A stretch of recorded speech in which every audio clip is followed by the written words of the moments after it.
right, run an intro. Welcome to the Beyond the Reef podcast, where I talk to experts and researchers in the reef aquarium hobby, discussing a broad range of topics from corals and reef biology to water chemistry and equipment. We take a deep dive into our guests' methods, techniques, and top reef keeping tips. My name is Adam Sutherland, and I am the owner-operator of Frag Garage Corals, based out of British Columbia, Canada. All right, hopefully people find this because this is our third attempt, and we're going to hope that the stream does not crash, but at least we know all the audio is working properly. Okay, so restart here.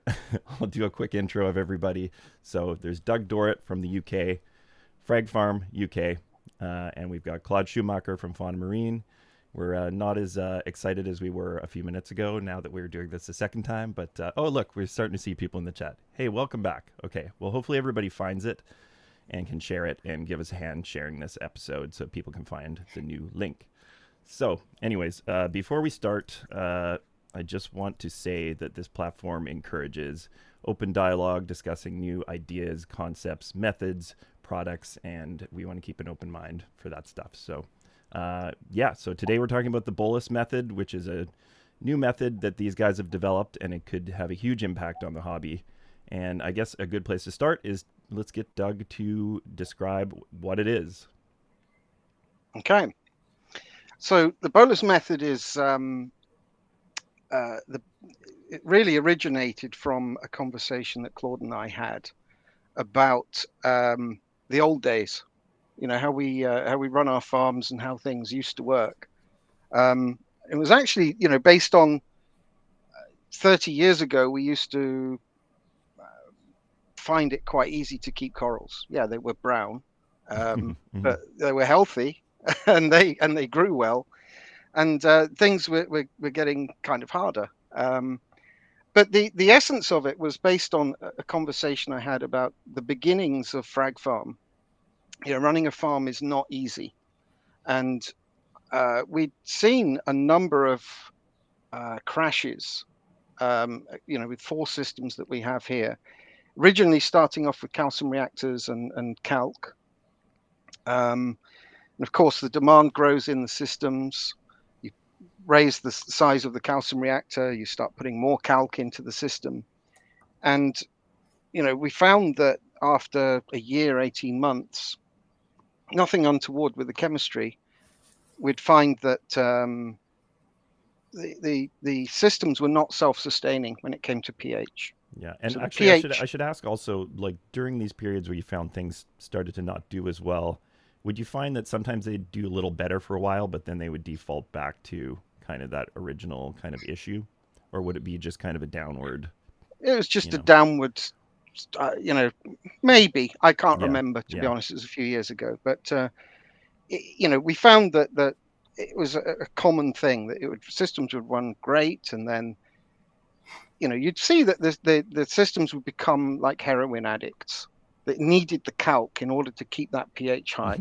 Yes, it wasn't self-sustaining. Okay, and so this is what I described really to Claude as a broken buffer system.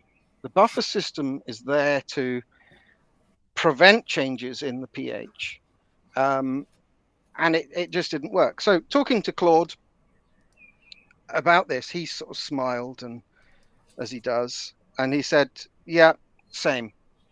Said the same experience.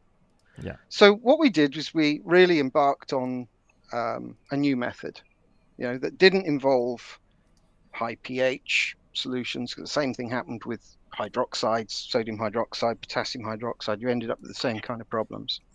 So we wanted a new system, and I discovered boiling light, a number of years before, when researching what do we, how do we change this situation? How do we get something that's going to be a bit more resilient and works better? Mm-hmm.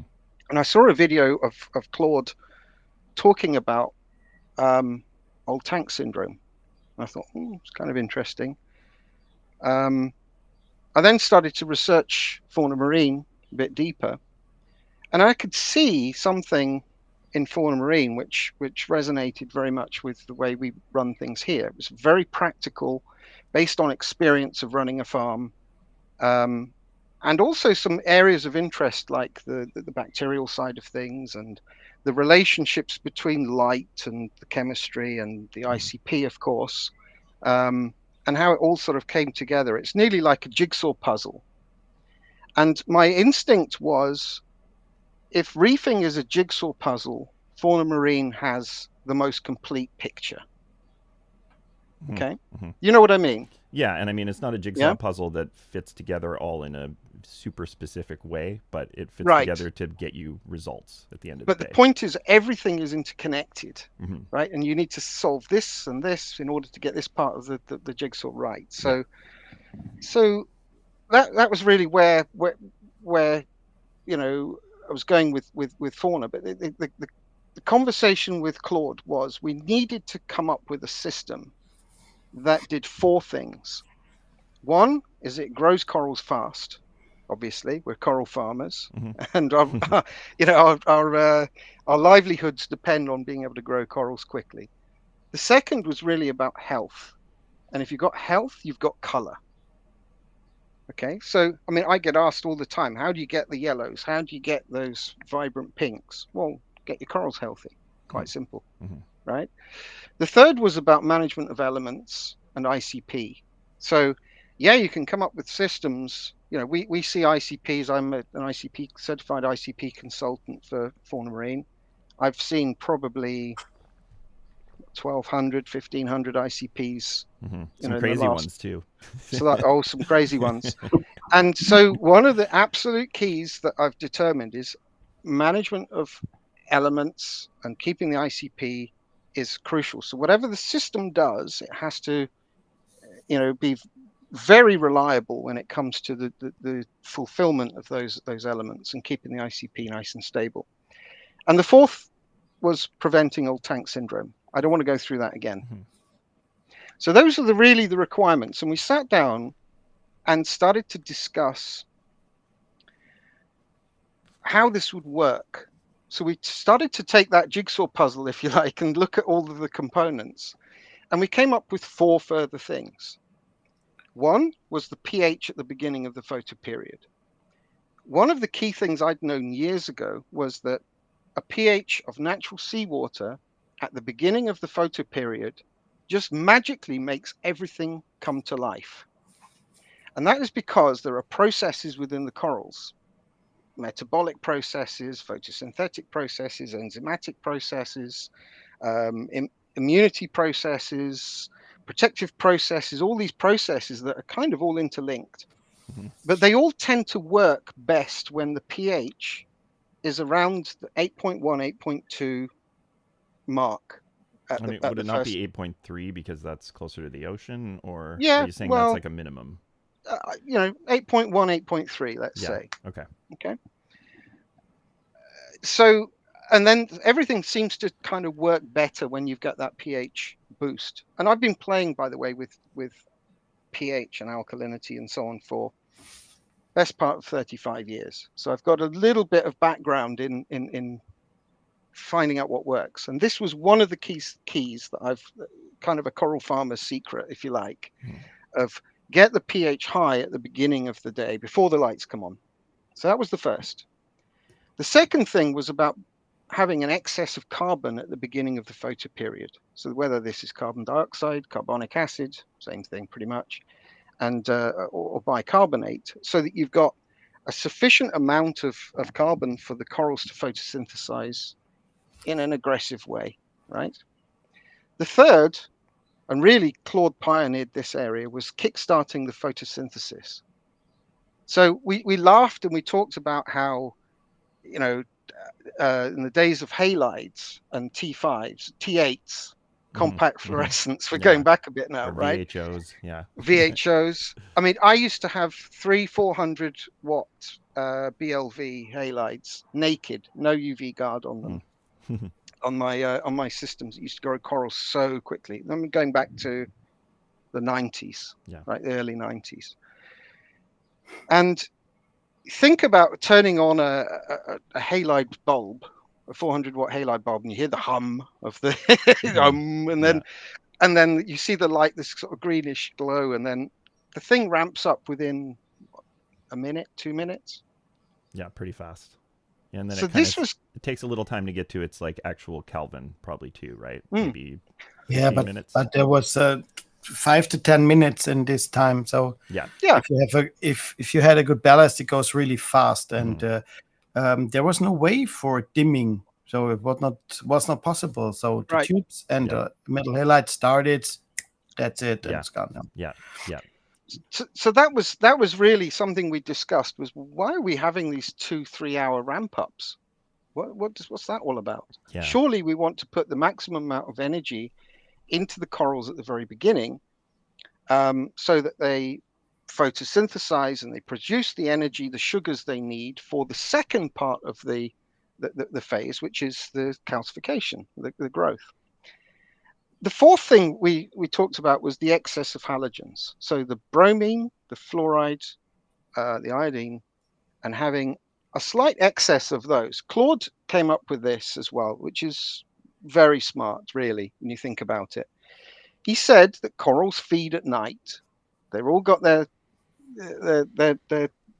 mouths open, ready to feed during the night, because all the worms and the little shrimps and pods and so on are flying past. And when they grab that food, all of those creatures that they're eating are going to be high in halogens. And the halogens, and we can't replicate that in a reef tank.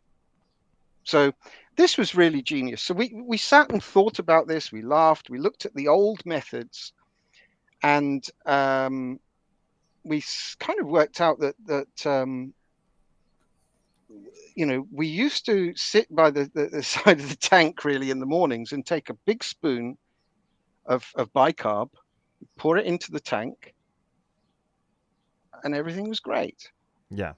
So you'd put the whole day's worth of alkalinity into the tank, one hit.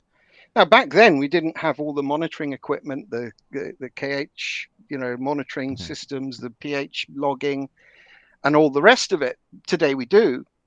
And so that was the research really that we undertook, was to figure out what's happening. And one of the things I concluded was that a single dose is not doing quite what you expect it to do. And we'll get into the details of that in a second. Yeah, okay? and also I'll just add something that I probably did used to dose that way in the past, but I don't think I was consistent about the time of day that I did it. And obviously, this is a huge integral part of this method. Yeah, absolutely. So yeah, and just another little side question. In getting to this ramp up, probably within half an hour of to your peak photo period, how can we kind of relate that to the wild? Because I think we talked about this before, but the sun in a tropic location actually gets to a pretty bright peak pretty fast as soon as the sun is over the horizon. Am I wrong? Yeah, no, it goes really fast because we have the situation if light starting, the angle which the light coming to the water surface is quite low. So I don't know if it can see. So if that's the water surface and the light's coming in the morning, then the light goes up. Yeah, it's called the angle of reflection. Okay. If it's at a certain angle, then immediately the lights go down. And after that, so it goes really fast. It's within 5 to 10 minutes, it's really bright. And what is forget is that the power of light, depending on the depth where the coral's living, is really high. So these one example is one of the milliporas living in the Indonesian reefs, which he loves. The pink one is mostly between 2 and 3, 4 meters, and we talk about way over 1,000 powers, which hitting immediately the core. So, who didn't know that can maybe imagine if he had the sun through to the window in his aquarium. Yeah. Because even then we sometimes ask, "Oh, is the metal halide off?"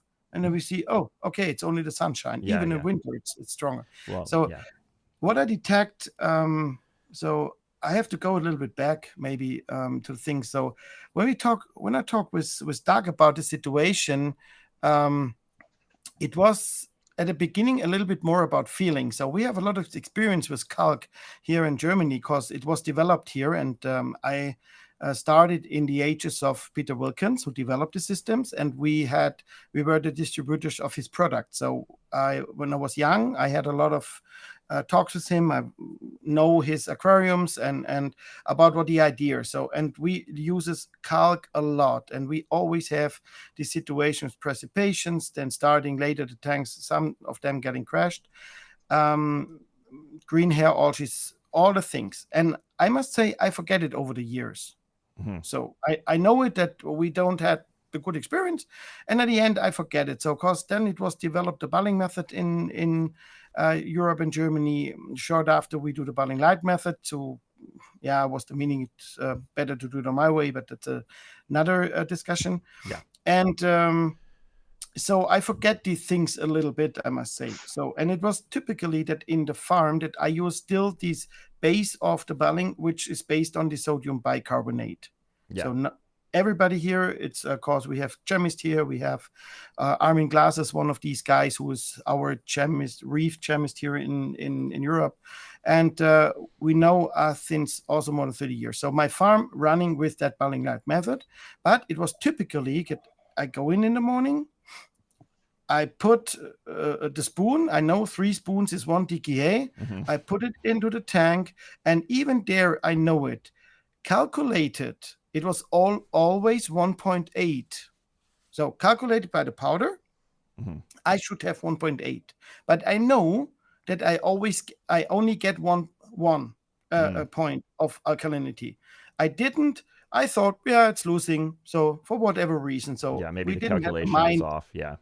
Yeah, we didn't have the mind on it to look that deep into the chemistry. We read the books. We have alkalinity testers, some calcium, but not more. And during the talks, what we have, I don't know if it's Doug or me because we have really long talks. I said, then we have to do it like earlier years. We kick off all the dosing, and it was a little bit sarcastic.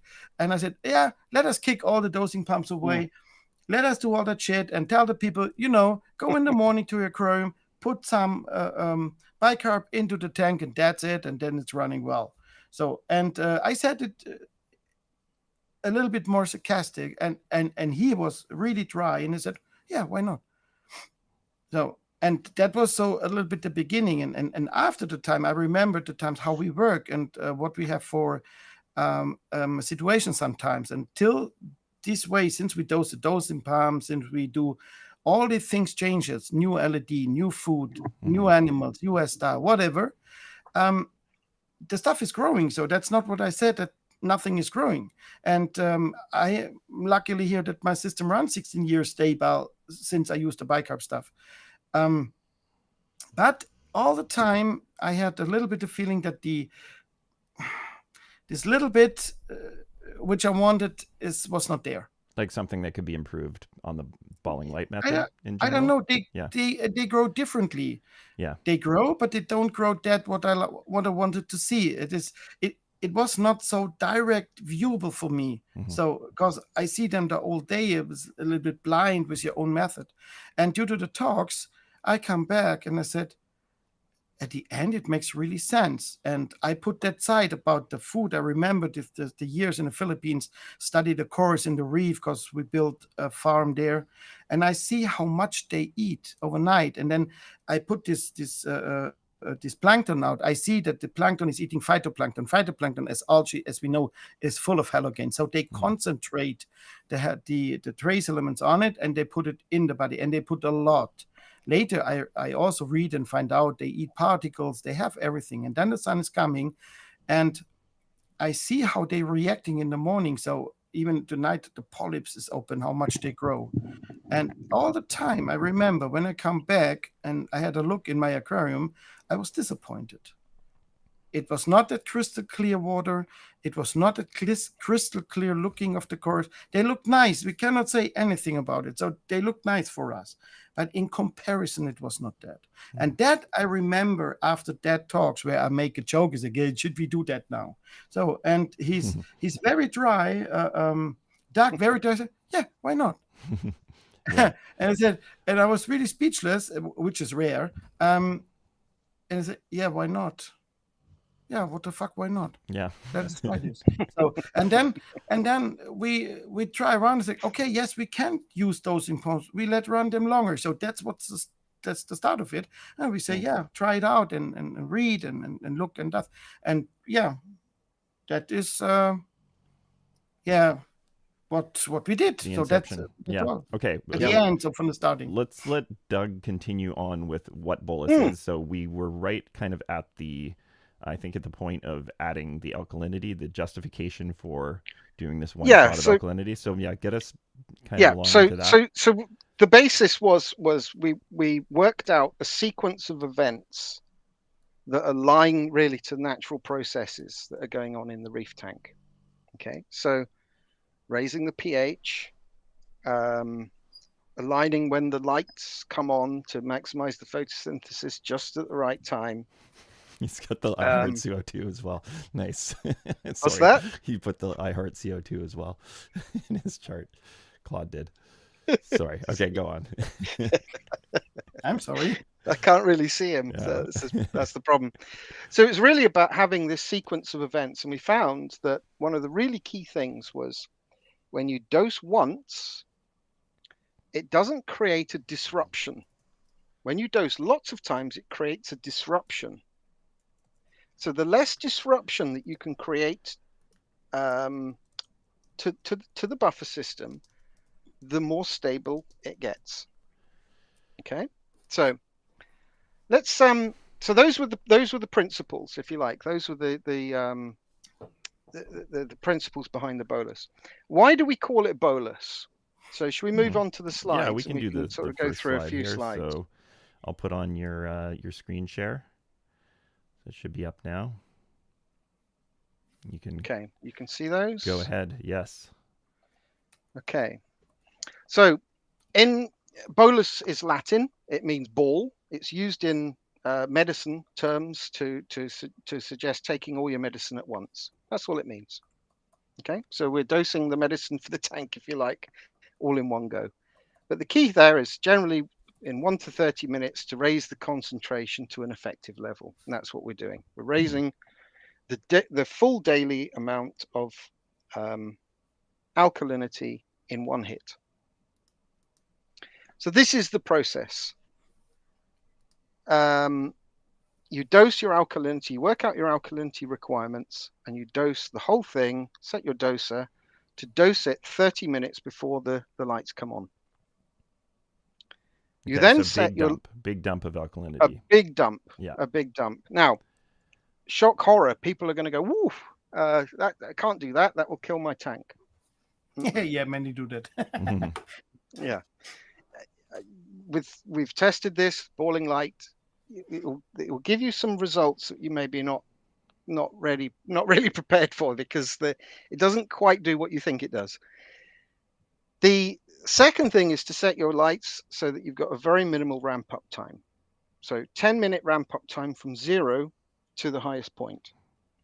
So you're giving them a kick in the pants. You're giving the coral a kick in the pants in the morning, saying, wake up. Okay. Yeah.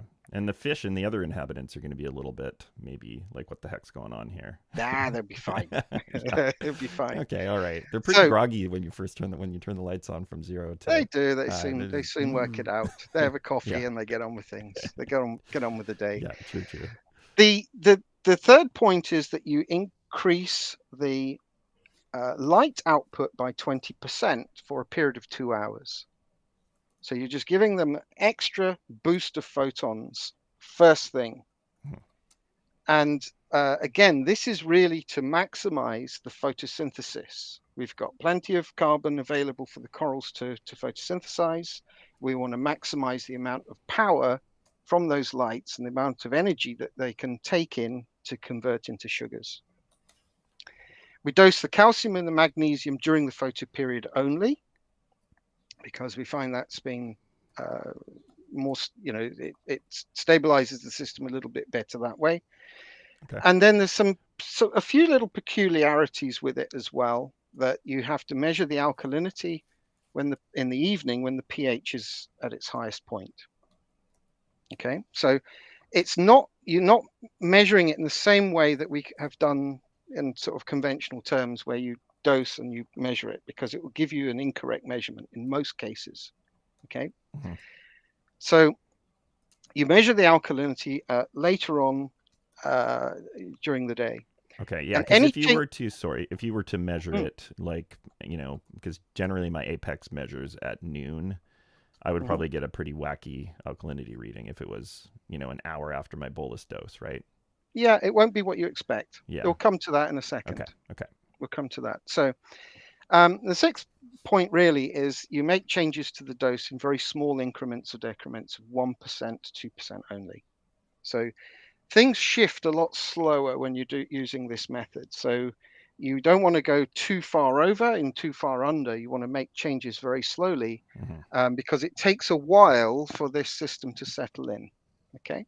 And even with the dose, it will take you a while to see the full dose that you've put in. It can actually take up to 24 hours. Yeah. Okay, and actually, quick question for figuring that dose out. If you're someone who's already using balling light, would you just take that alkalinity dose per day as your starting point?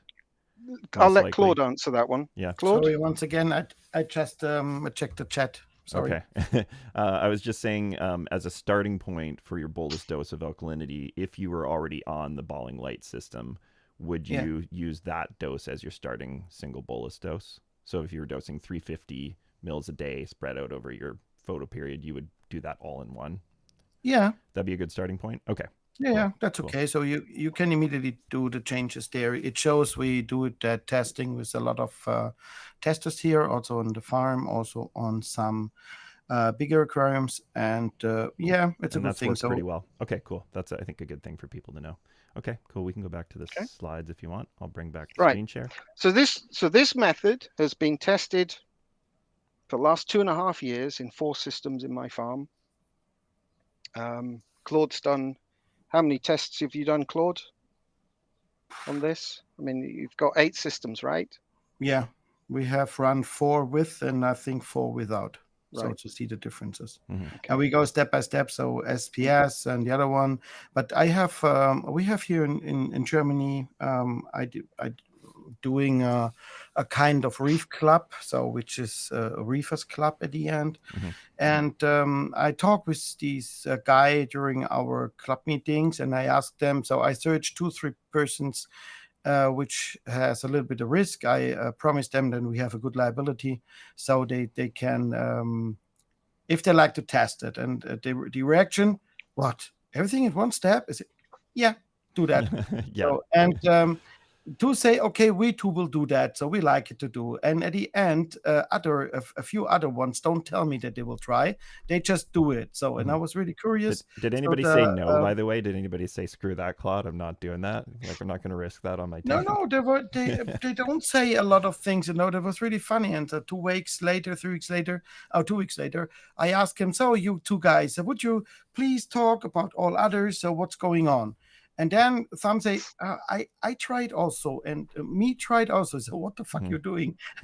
So that was in the early beginning. And yeah, the results was from starting quite good, really good. Yeah. And yeah, the tanks reacting a little bit different about the changes in till they get the stability, depending on. And so we do with that group, and Doug with his guys in UK.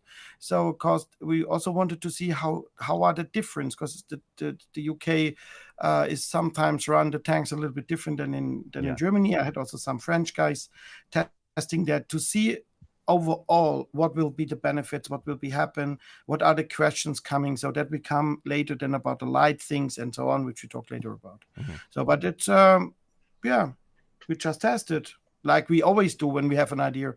So mostly it's not so good, but sometimes we have great ideas. So okay, well, we'll discuss the results and the expected outcomes kind of once we get through the method here. So yeah, do we want to get back to the yes, please. Okay, we are up.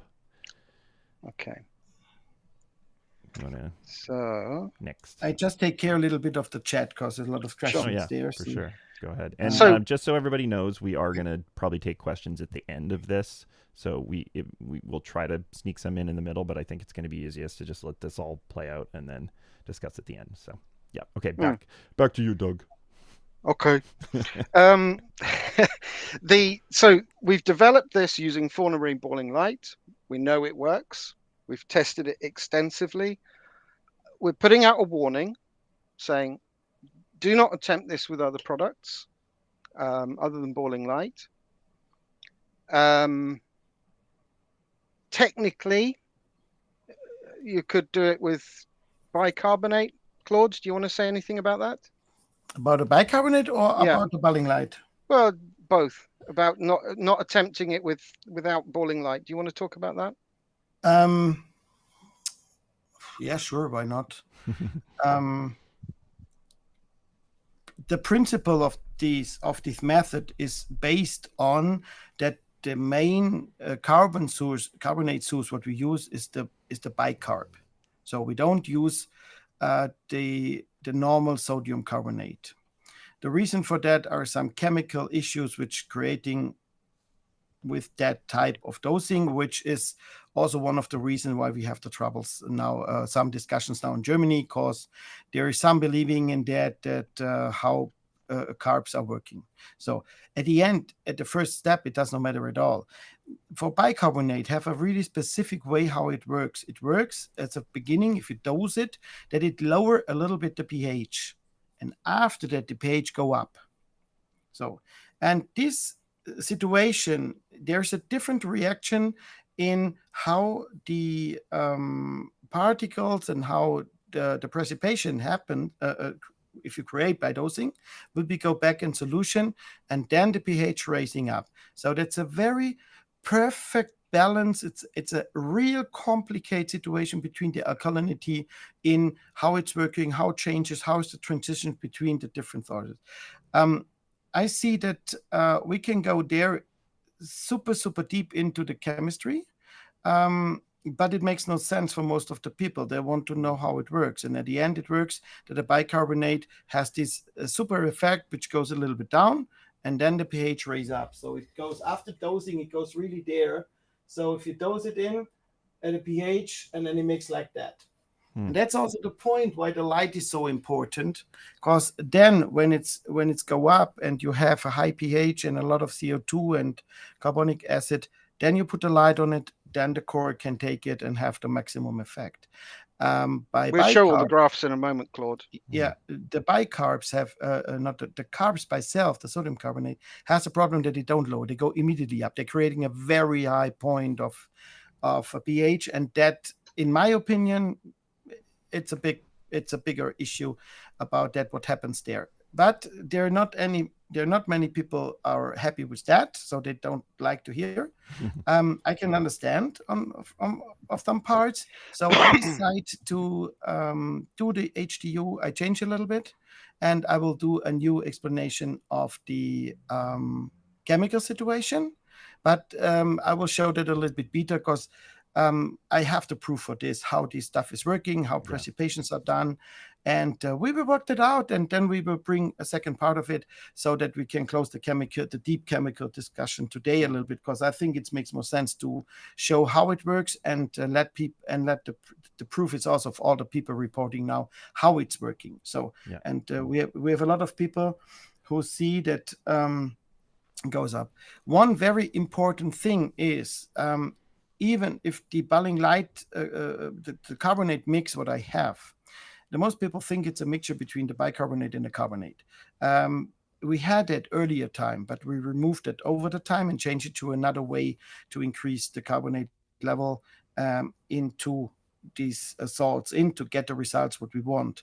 But one of the main keys is, and the difference to most brands there is, we do individually dosing by the tray 3 elements. So that means, depending on that what the tanks needs, we don't dose only the bicarb, we dose also the trace elements into the solution. And the halogen flash which we put into the tank, there's not only bromine, iodine, and fluorine in. We have also selenium in and some vitamins in, and that creating that situation which I try. This is only a try against all the food and all the nutrients the core is getting over the night. That's one of the parts which was always developed in Balling Light to get this individual possibility to dose the trace elements on it. And these protecting chemicals like the fluorine, like the bromine, they help the coral massively to work with the highlighting. So because they can protect it from the light, they can use it, they can put all these enzymatic effects like reducing the nitrates, picking up the phosphate into the coral. That's also why we have after that a better result in skimming, and we have a lowering of the nutrients without that we need any adsorbers or other things. While the chemistry of the bicarbonate doing one very, very nice thing. If you put the bicarb in, you're creating a lot of CO2. That's why we love CO2. So, and now we have a transition between bicarbs and CO2 and carbonic acid. However, the protons running around at the end, I don't care why they go to the left or to the right. So they just do it. So that's clear. And every day they take out, the CO2 goes out over the skimmer, over the surface, or over the need, whatever. But every day it goes a little bit more CO2 out as you put in. You always fill it with the CO2 by the bicarb, and a little bit more goes out. That means on the graphs, which Doug will tell you, that the pH slightly go up. It makes no big jumps, nothing, but it goes slightly up. I see some tanks going up to 8.4, 8.5, 8.6, but in fact, I'm sure that we stay always on 8.3, 8.4, because there's a little bit of problem with the pH detectors if you do the calibration with 7 to 10. Yeah, there's if you go deep into lab analysis and lab detection, we know that even if you detect that, it is better you go to 4 to 7 to do the calibration. You will have a better value and a better control over the real pH. And if you do with 10, some of the pH approach showed a little bit higher as it is in real. But we will stay always there. With our lab machine, we tested about till 8.4, which is the perfect level for the coral growth, the coral health. And even if you go over 8.5, 6, 7, you go up, you're only producing a lot of precipitations. You're creating other reaction which we don't want and which we don't have in the sea also. Yeah, it's actually interesting with this method. You can push the pH way too high. Like I think we've got a slide coming up that shows quite high pH. So it's what you've kind of nearly got the opposite. You've got to watch you don't go too high with it. Yeah. Okay. So, I'll bring up the next slide here, or you'll have to go to the next one. Yeah. Okay. So we're back on the slides. Yeah. Yep. So benefits. We talk about the benefits. So first, the pH gains. And I think this is a biggie because everybody's out there trying to get better pH, pretty much, as far as I know. So this should, for the majority of people, make it pretty easy to get good pH. Yeah, or sufficient pH to be able to grow nice corals. The second is it builds resilience and strong buffering. So this is the prevention. This is the opposite, if you like, of the heroin addict. Yes. Okay. The tank will stand on its own. It will be able to buffer very effectively. It will be stable. You can feed heavily, and it doesn't affect the pH too much. It just gets strong, right? And this is unlike any other system that I've used. So you'll see this when you try this. You get a boost in coral health.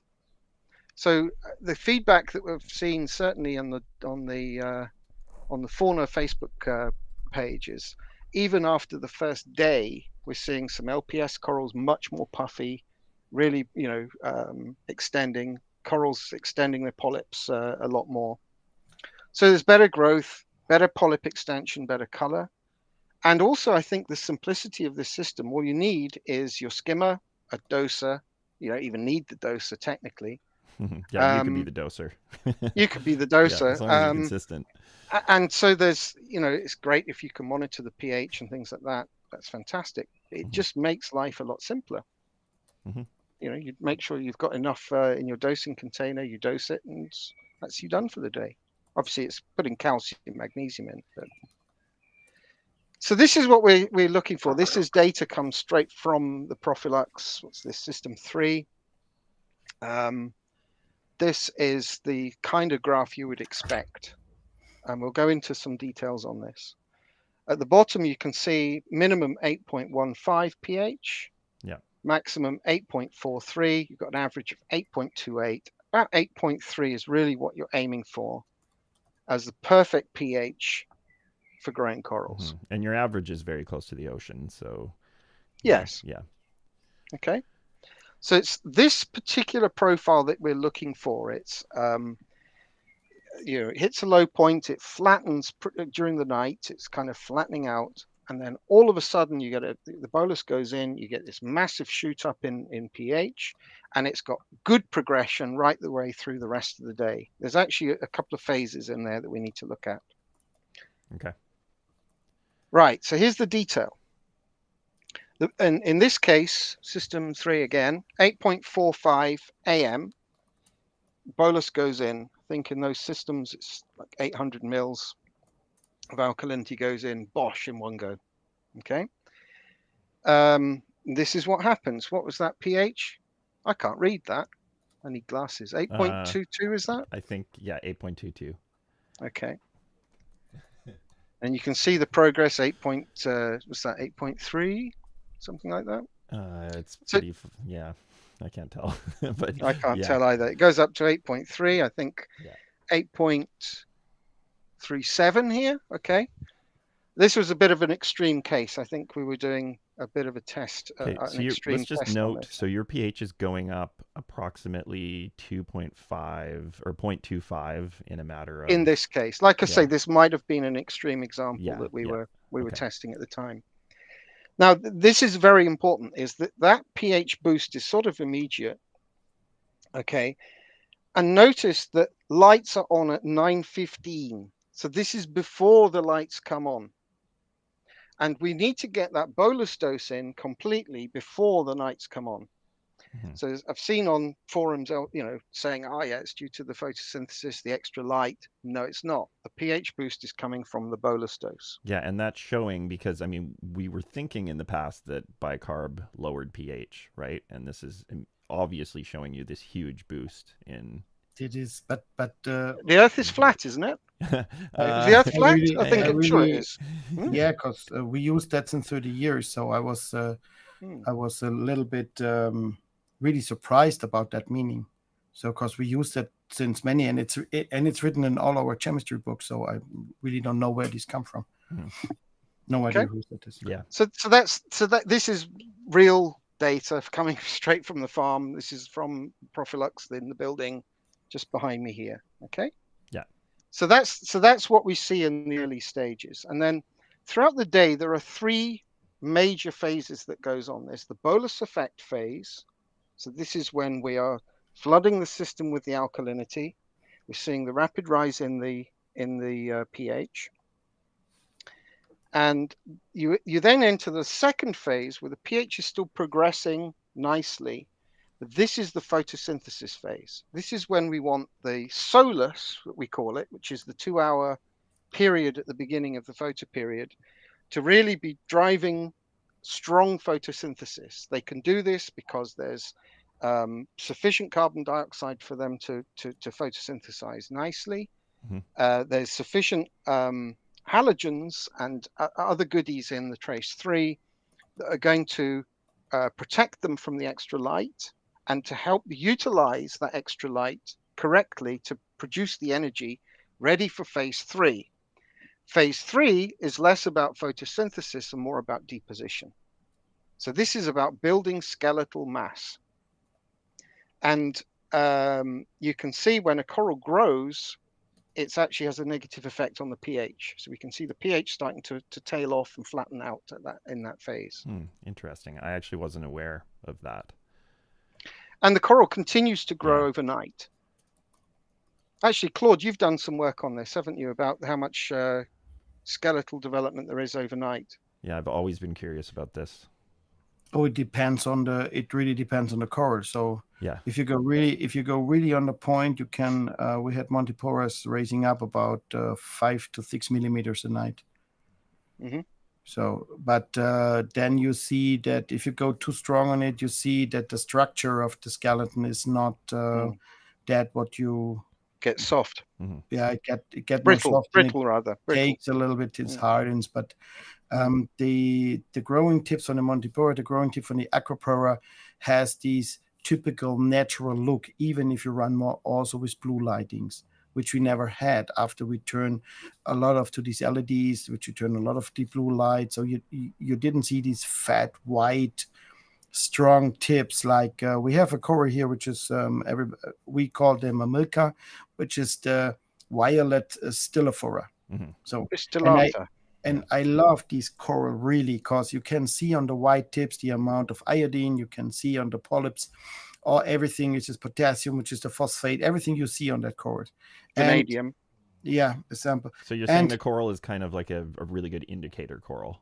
That's in my opinion, it's this indicator coral. Yeah. So it's the best. It's the best for all. Yeah. And you can double the white spot on the top. So the growing tips, you can double the white within 3-4 days. Also from the Montipora, they're reacting extremely fast on the Bolus system. Yeah, but it also it really depends on the light, because what we find out, and I'm sure that Doug, you remember we were really surprised. Because the first was, what the fuck is this? We find these tabletop effect. We'll get to this. Hold your ammunition. Okay. Yeah. Claude. Then I don't wait. Okay. I will take care of the chat. You guys talking. It's okay. We'll come back to you. We'll come back to you. Yeah, right. So we have a lot of questions in the chat, guys. So I think the chat's going to have to wait to the end because we have so much to explain. Then I think that's way too much questions for the end. Or we will talk about 4 hours, because I can do it, but I'm not sure if you. I can do it as well if you want. And if you guys see something in the chat that you want to bring up, that's super... I'm not looking at the chat to be honest. I've got so many things on my screen at the moment. Okay, Doug. Yeah, let's go back to this screen share here. Yeah, so this 3-phase thing is really important, because phase 3, the skeletal development, the skeletal deposition, the coral requires a lot of energy in order to deposit calcium carbonate. Where's that energy coming from? Well, this is how it's coming from the photosynthesis. So you need a strong photosynthesis phase to build up the sugars in order for it to grow strongly. And that's why we have these 3 phases. This is the reason why we have the solus portion of the lighting and the dumping of the alkalinity. So there's sufficient carbonate there and carbon dioxide to really support that strong photosynthesis. So we're creating the sugars, the energy needed in the coral to grow fast. And that's really what this is about. Okay. Make sense? Yep. Next slide.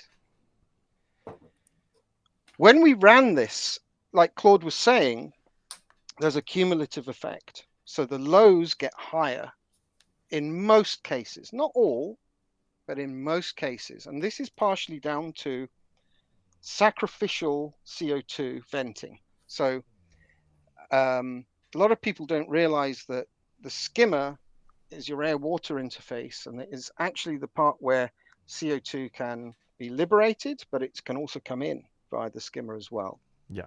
And that depends on the state of that carbonate buffer system and which direction it's moving in.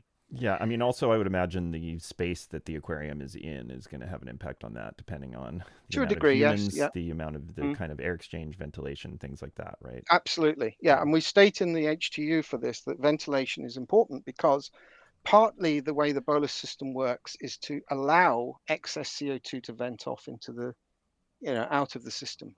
And that's how we're getting this one of the reasons why we're getting this good pH effect. So what's happening here is those who move on to the bolus system, you may get an immediate pH boost, or you may need to wait, but there is definitely a cumulative effect that happens, and you need to apply a little bit of patience. Things take some time with this system to settle in, and you tend to get this upward trajectory on the pH. The end result And this was a crazy one, I think. Now, I'm not recommending that you have a pH this high, but I think that says 8.59. Is that right? Something Yep, like that. looks like that's what it says. Yeah. Okay. Yeah. So this is what I'm saying is you need to be careful with this system that you don't go too high with the pH. Okay. Yeah. Could be calibration too. I mean, It could be. often, yeah. This isn't as it happens because we calibrate pretty often, but the point is you're getting high pH, better growth, healthy corals, improved immunity, and you avoid the depot effect. Yeah. Which we can come to. I'll let Claude talk about that in a moment. Mm-hmm. Right. Now the controversial bit. Okay, the tabletop effect. And yeah, Claude mentioned this before. So, yeah. One interesting phenomenon with the bolus is that I could take 2.5 DKH of alkalinity and I can dose that in one go. And people would say, oh my goodness, you're adding 2.5 DKH to the tank. It's going to spike my alkalinity so high. When you do this, you find in most cases, not all, but in most cases, you'll find that sometimes not even half of that alkalinity shows. So you might dose 2.5 DKH. I think I was dosing something like that at the beginning of the tests, and we were only registering something like 0.6 DKH increase. It's a bit different from tank to tank, a little bit Absolutely. different. So you cannot say it is always the half. So if you remember what I told you before, that I calculated 1.8, which I dose into my tanks, but I always find 1. Yeah. So 25 years ago, I have no idea why this happens, and I don't think so, because I said, yeah, precipitation is losing. But when I see after 1 year what I take out, it could be impossible that. Yeah. So let me describe two very important phenomena here. One is that you're not seeing all of the alkalinity all in one go. It takes a long time for it to build up the alkalinity, and it stays flat. Now, when we first saw this, we were laughing at this because how is this possible? We dose this once. The coral's obviously growing. My alkalinity does not change in my photoperiod until about 7:30 to 8 o'clock at night. So it's lights on at 9:15, lights off at, I think it's 8:45, something like that. The alkalinity stays flat throughout the day. That is very surprising, and is a lot of this attributed to sort of how it's being processed, like a big dump of alkalinity like that? Let's not go into the technical side of this, please, because we will be here until this time next week. Okay. But if you don't believe me, try it. That's all I would say. Try it. And we've got plenty of people who are seeing the exact same thing. Yeah. Okay. So that's one factor. The other peculiar thing is that if you dose 2.5 DKH in your bolus, you will see that 2.5 DKH by the same time the next morning, or very close. What do you mean by you will see it by the next morning? So you won't see it immediately, but the tank will consume 2.5 DKH if that's what you've put in over a 24-hour period. Okay, so it's like a big long delayed effect. So it's not disappearing and being lost completely. You're seeing what you put in is appearing later on. But what it does is it balances this alkalinity and it creates it completely flat if you get it right. And the point is you're not putting in any alkalinity. It's all gone in one shot at the beginning of the day. Yeah. So that's the tabletop effect. And this is hourly testing with an alkatronic or something like that. What is this? This is hourly testing with the KHD. Okay. Many people do that. We have a lot of graphs of the tester, and that was also how we find out. And was the development about these light flash, the Solus, creating then this bolus. So we had tanks which reacting differently. By the sense, every tank is reacting same, but different in the values.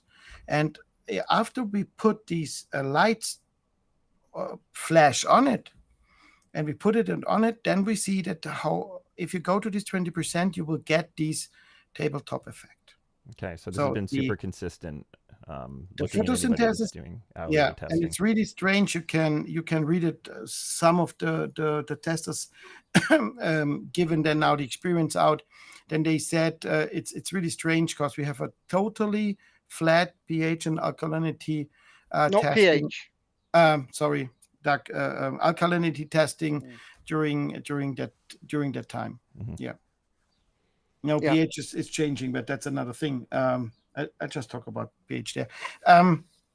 But it's flat. It's then they say we put it in, and then we have a 7.5, then a 7.7, 7.7, 7.7 through all these part in the first. Some of them the first 4.5 hours, some of them later when it's more stability till to 6 hours, which is absolutely stable. So surprising. Okay, yes, carry on. I mean, this is very surprising, right? I mean, we were surprised at the beginning, but when we see that first, we really ask each other. So I thought I'd gone mad. Yeah. You know, am I losing my marbles here? What's going on? Why is this flat? But this is what happens. And if you get the dosing right, you should experience this. Now, the other beautiful thing with this is that you can now feed. You can feed the corals. It builds this resilience that, nothing really affects this stable alkalinity. Stable, the pH is nice and stable. It doesn't get affected. So any acid effect doesn't seem to have much of a problem anymore. So based on this system, when would be an ideal time to feed, say, coral food or fish food? I think I know Claude's probably got views on this. We've not really discussed it. My preference is to feed it late in the day. Okay. So I do small feeds at the beginning, when the pH is a little bit higher. Once you're into the middle of this tabletop is when I would like to feed. Yeah. What's your view, Claude? It is a little bit difficult to follow you when I answer all the questions in the chat. So I'm sorry. Because I'm English. I don't talk about this for my testers. So there was 2 questions. I said, do that like you did it all time before. So don't care about that thing. I don't want to change too much things. I had not any negative effect. The changes between the tanks were so minimal after it stabilized that, in my opinion, at the moment, it is surely not a good idea to push everything at the same time, at the same moment, at the same place. So to go at the morning and to put food and whatever in one point, or lanthanum chloride or whatever.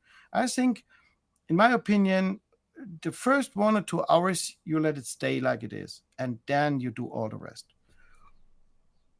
That's my opinion now. But 100% sure, there are so many details possible changing. So I had one guy reporting that his alkalinity goes now a little bit, his need of alkalinity goes a little bit down.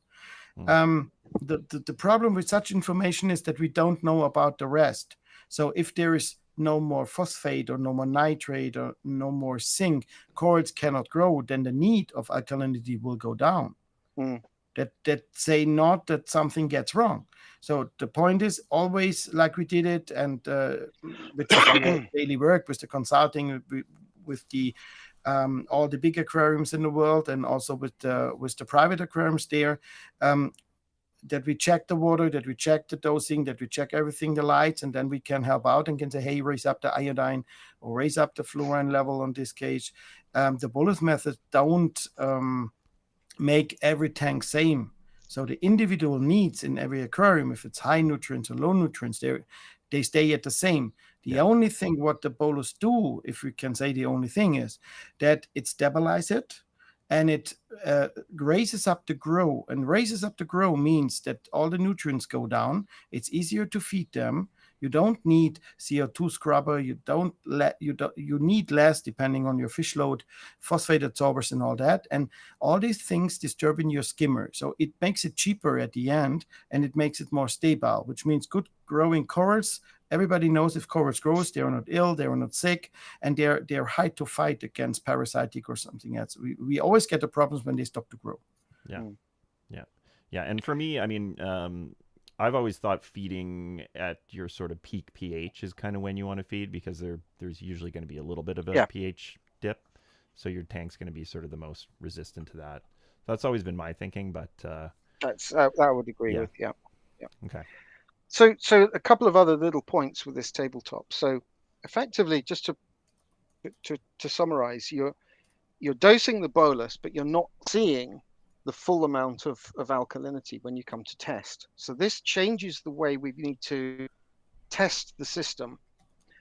The best way to test is at the highest point of pH. And so that would be fairly late in the day, probably close to the end of the photoperiod. But what's really important is that you test the same time every day at the end of that photoperiod when the pH is highest, because that's going to give you the truest reflection of what the alkalinity is. Okay. It's good to know. Okay. So someone could do this method without an auto tester. They could do manual testing and just be consistent and test at the peak pH period. Yeah. Okay. Yeah. Okay. Anything else we need to say on that, Claude? On the top or on what? On the tabletop. Any other things we've missed? 100% we missed things. Of course we did. 100%. We'll do another. If we miss something, we'll do another video or something. Yeah. Okay. Yeah. Look, maybe it's also a bit time to say something to that. So, two guys sitting together and wanted to do things better. So that's always the start of an idea.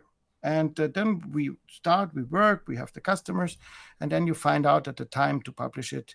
And in Germany, it really creates a lot of discussion. So about the chemistry, about that, about a lot of stupid things, which has nothing to do with the method by itself. Now people are trying that. The reports are quite good, and that's it will need the things with alkalinity. What happens in the deep?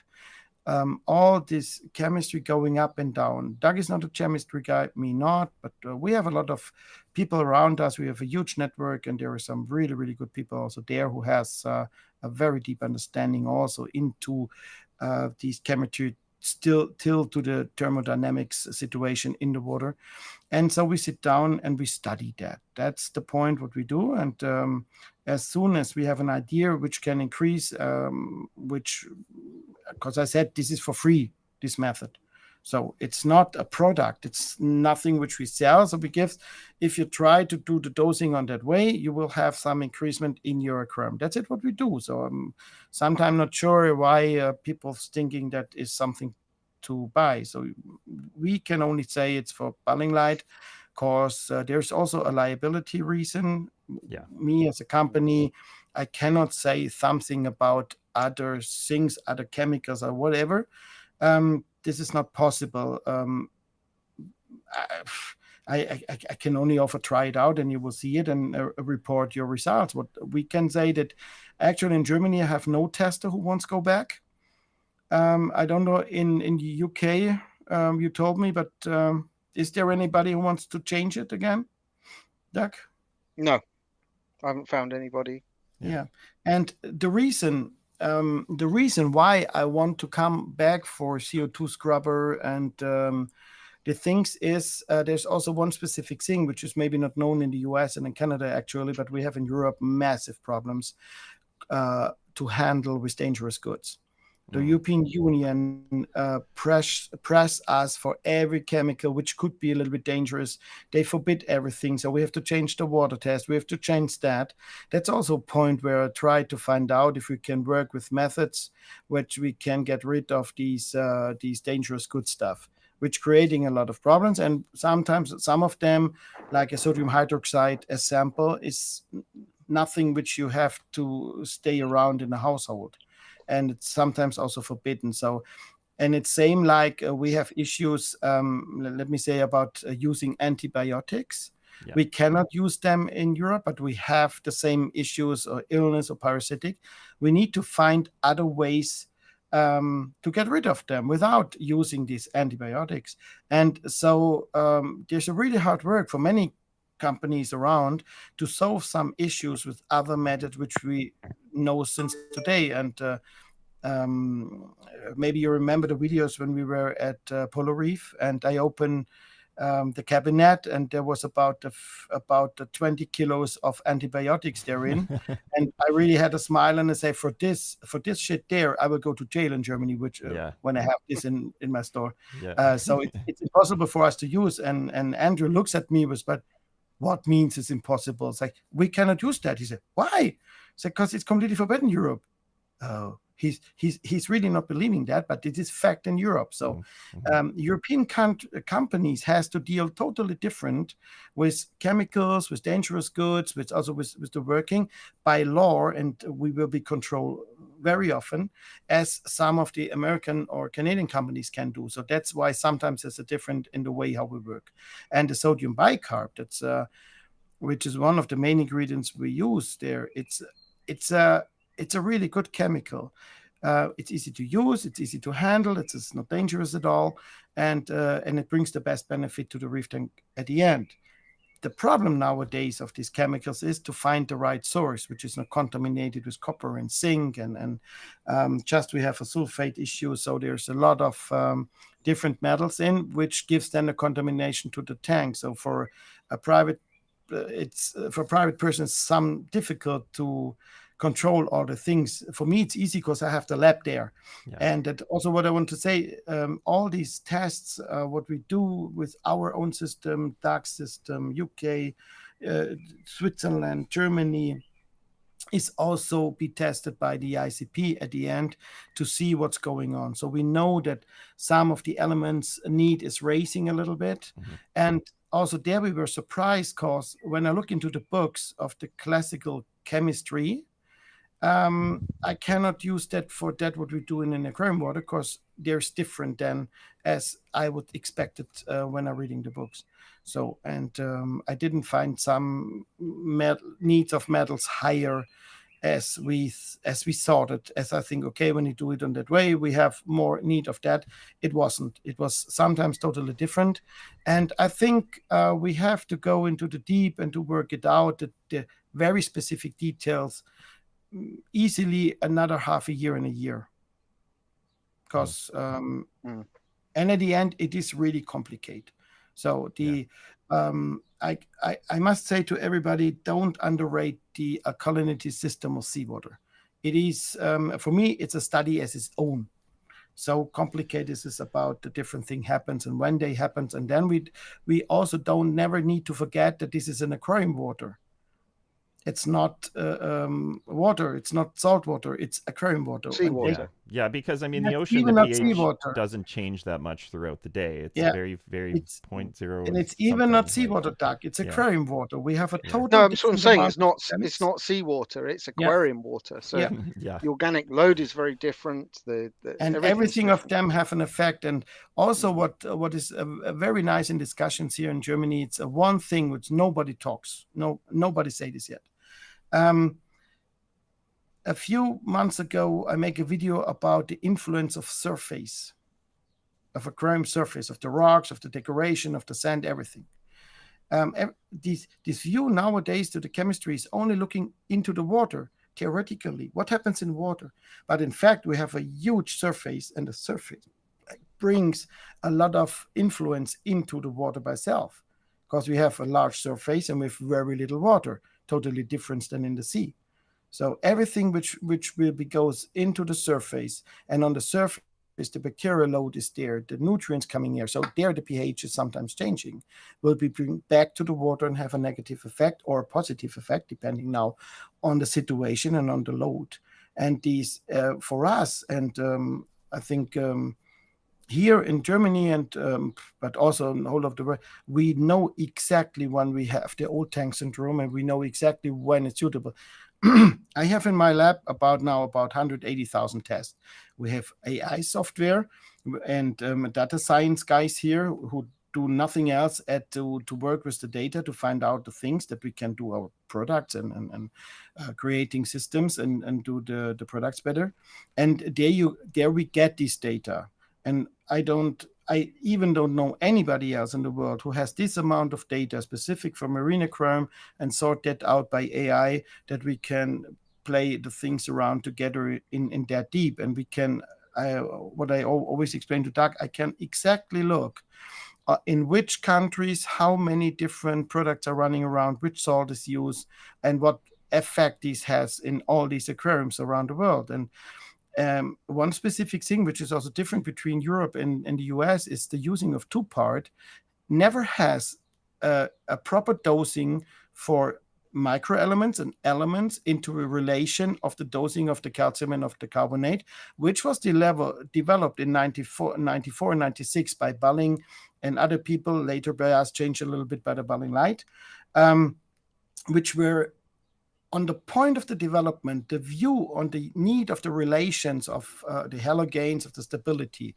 So this is the techniques which we use now for more than 30 years, and brings the possibility to create not 1, 2, 3 very specific perfect aquariums in the world. So we want that the base of all the customers has success with the hobby, because that what brings the copy. This is the thing which is good for the business then. If everybody buying animals, and we are very emotional with our pets, and nobody wants that a coral die or something died for that. So I think that's the responsibility and the work what we have to do as companies, is to make the things as good as possible, and we don't losing anybody. We gaining new customers and new people who will have fun of the hobby. And when we are many, then it's more difficult to forbid such a hobby what we have. So that's why it's so important to do that, also to survive for the future. So that's my meaning. Yeah. Okay. Should we get back I've got to two more slides if you want to go through them. Yeah. Let's do that. Yeah. Let's do that.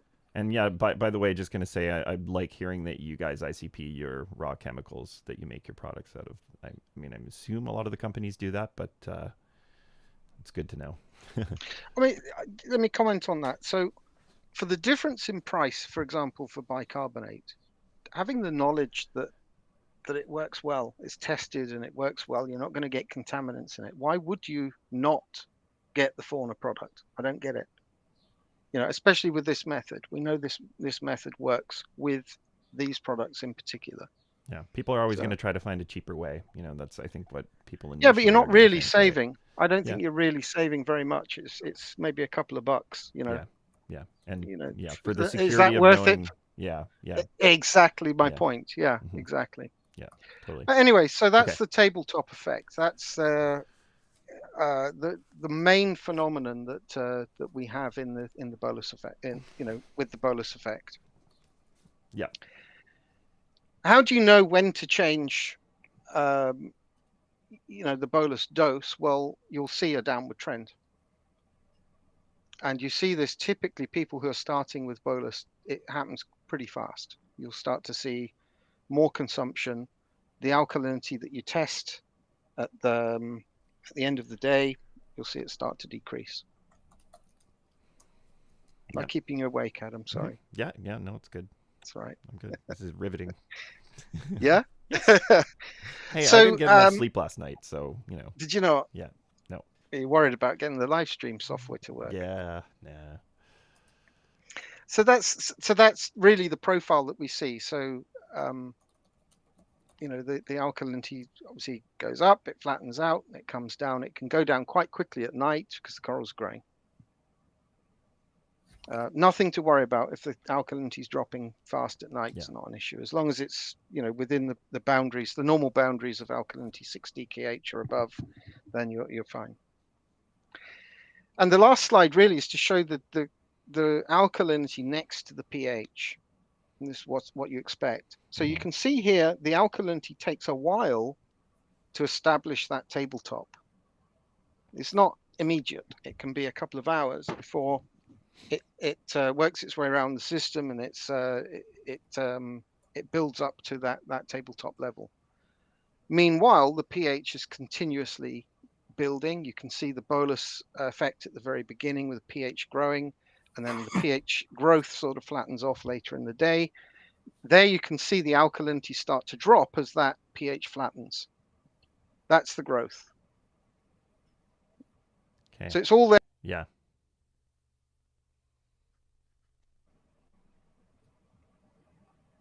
Make sense? Yep, makes sense. And just a little side question here. Again, I don't want to get sidetracked, but can you guys speak to the biology or the science of the peak photoperiod and photosynthesis and how long the corals or the zooxanthellae can photosynthesize for? Because I'm wondering how that correlates with this graph. Claude? Sorry, guys. You talk, I do the chat. So once again, Yeah, I think you'd be best. Claude, to I was this just one. asking about, photosynthesis. Does it have a max period? Is there sort of a correlation in that and this method? As we know that the corals don't doing a 12 hours photosynthesis time. So we know it goes about 5.5 hours. Mm-hmm. And after that, to explain it easy, the corals turning into, they use that more for protection against the light. Yeah. It's why they're creating the fluorescence effect. Some of them is using usage fluorescence, some of them is protecting fluorescence, and also the coloration. And we don't need to put energy into protection. So for what reason we knew that it's better for us when we use this in to grow. That's also with the UV radiation. Some was stating some months before we need UV because it's nice for the sunshine. We don't need it in an aquarium because this UV also go only not that deep into the water. So corals don't deal with UV in nature if they're deeper than a few meters. Mm-hmm. Okay.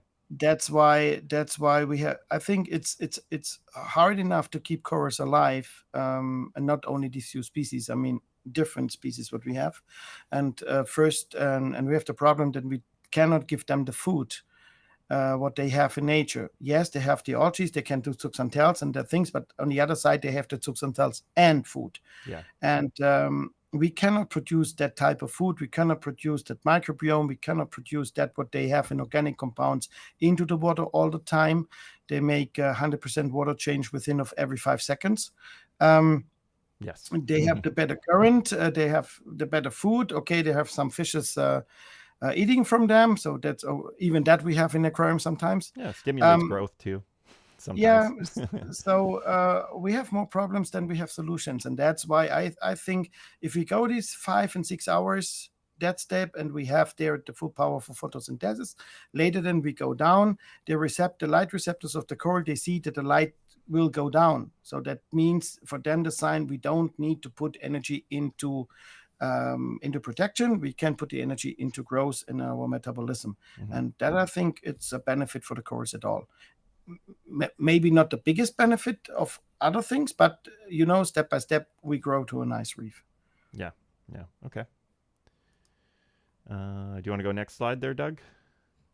I think we're done for slides. I mean, Okay. there are more, but I mean, we can go into the details of how the buffer system works and how things move around. But I think, to be honest, is that enough? I mean, if we want to do deep dives, I mean, we'll be producing videos on this for the next 2 years. I think one thing that we definitely need to get into is how you can't hybridize other systems with this system, and we haven't talked about that yet, but that is probably one of the most important things. Do you want to elaborate on that? To hybridize, okay, so the first thing would be, if you're using anything other than bicarbonate, you could crash your tank. Yeah. If you try to do this using a high pH solution, Kalkwasser or something like that, just don't do it. It's gonna cause massive problems for the chemistry. So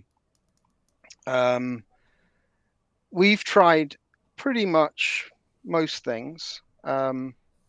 If you tried doing different times for the bolus, for example, if you tried changing the timing, doing it at a different time of day, or trying to do 2 boluses, what's the plural of bolus? Boli. Boli. Yeah. How many boli have you got, right?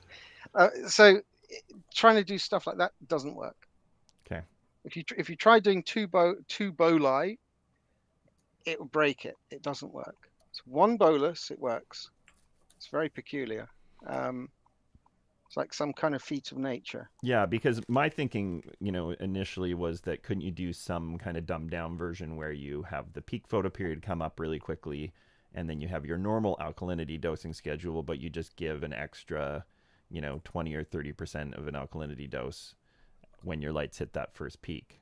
But it's all about, it has to be that big dose for it to really play out the way that it Tried plays everything. out. Yeah, Okay. I've not seen anything that works as well as this. Yeah, because I think something often people are going to try to do is sort of look at a concept like this and sort of maybe pull bits and pieces out of it, and try to sort of integrate it into something that's already existing. But, in this case, it really seems like you guys have put a lot of thought and research into this, and it just has to be exactly how it is. So I mean, it's literally years of work that's gone into this. So no running calc in combination, no calcium reactor. If you run calc with this, you'll break your system. I mean, and that's the thing that scares me too, because if I was going to switch to it, I would be doing kind of a cold turkey switch over, because I'm doing 3 methods right now.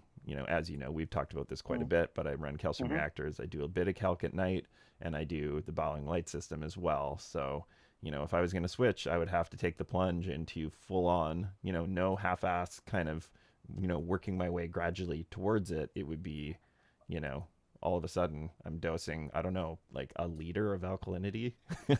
It's scary to me. Big boy pants. Yeah. Pants in the UK are underwear, right? You have pants that go on top of the underwear. We have underwear called pants. No, I mean, there's a leap of faith, that's for certain, but there's plenty of people that are trying it and having good success. Yeah, so. And maybe one safe way to switch over to the method might be to just switch over to the balling light method, because I'm doing that now, but I would have to peter off my other inputs and just so you're not going to get the pH benefits. You're not going to have the sort of stable alkalinity stuff that we're talking about here. So yeah. I mean, I'm trying to think of other things to say there. I mean, could you run it with a calcium reactor? I don't think so. I've actually not tried that. Yeah. I used to like calcium reactors. I've gone right off them. Mainly for the fact that it's like Stone Age equipment. We've got a system here which is so precise. We can dose down to 0.1 milliliters. Okay, we know exactly how many what trace elements are in those solutions. We can ICP down to, a part per billion of a metal. Okay, why would you use such an imprecise method to dose your alkalinity and calcium? It makes no sense to me at all. Okay, so you've got no idea what the trace, what your traces are when you're using another method like that. So. Yeah, I mean, I agree. think it's less predictable. I mean, for me, having used it as sort of a hybrid system, it's kind of, for me, it's a base level, and then, dosing and other methods on top give me some ability to control. But that actually brings me to another thing here is, I wanted to look at some of the risks associated with it, because if you're doing it on a doser, you're extremely dependent on that one dose happening successfully every day at the right time. And, one of my thinkings of this is if you have a really heavily stocked system, maybe the bolus dose should be split up over either 2 dosing heads or 2 separate units. Absolutely. Yes. Yeah. Saying that, if something does go wrong, and I've experienced something going wrong big time in the farm. It was about 3 months ago. I actually called Claude. I said, Claude, do you think having 35 DKH is going to be a problem? No, 35? It's insane. Yeah, what happened was the outer casing of a GHL doser, I use GHL stuff here, it cracked and the rollers fell out. And it siphoned a bit of juju juice, bit of boiling light carbonate into the system. It probably put in 15, 20 liters. Whoa, that's crazy. I mean, this is a big system, but still. 1,800 liters. Yeah. Yeah, it was a lot. It was a lot of alkalinity, and Claude just laughed. He said, "Yeah, it'll be fine. What? It'll be fine." He said, "Your alkalinity will be about half by tomorrow." Yeah, he was right. You know. So we worry about all this alkalinity stuff. The corals. I called Claude a couple of days later, and I said, "You never guess. The corals look amazing." After hitting, I think the alkalinity at the time was still 19, I think 18, 19. Okay. Interesting. So Adam, the way now, when I start 84, I think I do every crash and every mistake which is possible several times. So if you running around with your bucket of alkalinity and unfortunately you push it completely into the tank or something like that happens, if it's the first time, you die because you think, now I'm off, I'm out of business, everything died. And after a few times you make the mistake, you get more quiet. You said, okay, I know this is okay and this is not okay. So you learned it. So this experience, what we made even at the beginning, was only how not to do it. We didn't learn how to do it. We learned how not to do it. Yeah. So and that's why we know that if you have an alkalinity issue, that's not the big problem. If you do it with calcium, that's bad. That's not a good idea. Yeah. Always potassium. That's really nice. Elk swings, I feel like just the idea of an elk swing has been just such an easy blame for losing a coral. Like it's been a go-to answer for losing corals for years now. People always will be like, oh, well, I had this elk swing and then I lost a bunch of stuff. So, what do you guys... maybe that is... Yeah, but maybe that is also possible. It says not that it's not right. So if you raise up the alkalinity by very low phosphate level, we know that some corals like Millipora or Tenuis has really problems. So, and we were really curious to see, but what happens if we only raise for a few hours the alkalinity high and let them fall down? In the average, is at the end it was same low. It's the question is if the time is a point which is necessary for all that what happens. So if you have several days, the alkalinity on 10, on 12, so it's a total different if you go while is photosynthesis shortly up. That's the same with the light discussions. There are so many people blaming me that these light flash at the beginning will kill the corals. All of them has only in belief. None of them have ever tried it out. We did, so we know, no, they don't care about it. And at the end, why they should? Because if you follow the line, how we do the lightings, at the end, you don't have more light as before. A little bit, a few percent, but not more. What we did is that the light power coming in comes at the same time with the protecting elements which are in the tray 3 elements inside. So they can handle way better the light as before. But the reaction and some of the reaction which I see here also, it's coming only from believing, because I heard that 10 years it's like that. So which I cannot see, which I don't believe cannot be, which is a big problem nowadays in all over the world in type of discussions. So, and what can I say? If 50 people using that, and we let them talk, because I know even if you have a company within 30 years, and even if you're a leading company and you send out thousands of products, so I never made a bad things for coral, so that I don't need to give a proof about the Balling light method. They can ask. We are market leader in Europe. So what? I really don't need to prove it again. We did that for many years. So why I should bring out now a method for no money, which is bad? Yeah. So for what reason? So sure, we test them out. We are not stupid. We have a lot of workers doing that. We have to try out. I do that on a very simple way. I really love that shit. So I love to play around to make it better, to keep some corals. So naturally, I'm in a project with a lot of official aquariums to keep cold water corals. So come from the Arctic or from the Northern Atlantic. And there are so many great corals. And we have to deal about how the water is in 8 degrees centigrade temperature, which is cold when it's dark. So how many do the coral taking elements in, how much they feed? And so that's why we work the whole day. And I'm not a scientist. So what we try out and how we work with corals, even when we start to break them or to put them to do the breeding of them in the 19s, or like other people trying to release them the eggs, that was private people or store owners who creating the knowledge about the corals. There was not one scientist. They run into the fields, yes, sure. But the way how to breed corals, it was private people doing that. Definitely. And or aquarists, and I'm still one. So that's why I like to play around. So, and yeah. I guess I have That's kind it. of a big question for you, Claude, because this is integrated with the Bowling Light system. Would you say, moving forward with that system, that is how it should be used? That the Bolus system is how that your Bowling Light system should be used? You can use the Bowling Light system like it is the last 20 years. Yeah. You are safe, it is running, and if you feel better, you use it on that way.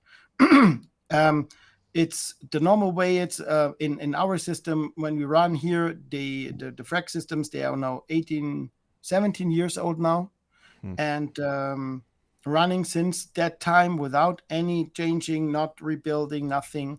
And they run half of it run with the classical Bowling Light version, and we have average pH between 8 and 8.1, sometimes 8.2 depending.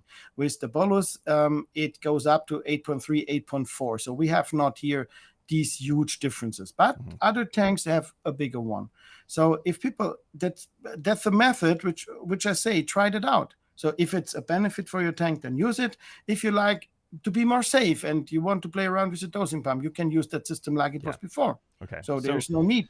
Depending on the hobbyist, Bolus might be right for some people and not for others. It's kind of, I would really use that when I have a standard tank. So I changed my system onto the Bolus, and I did it also with the light. So maybe we can show a video about it.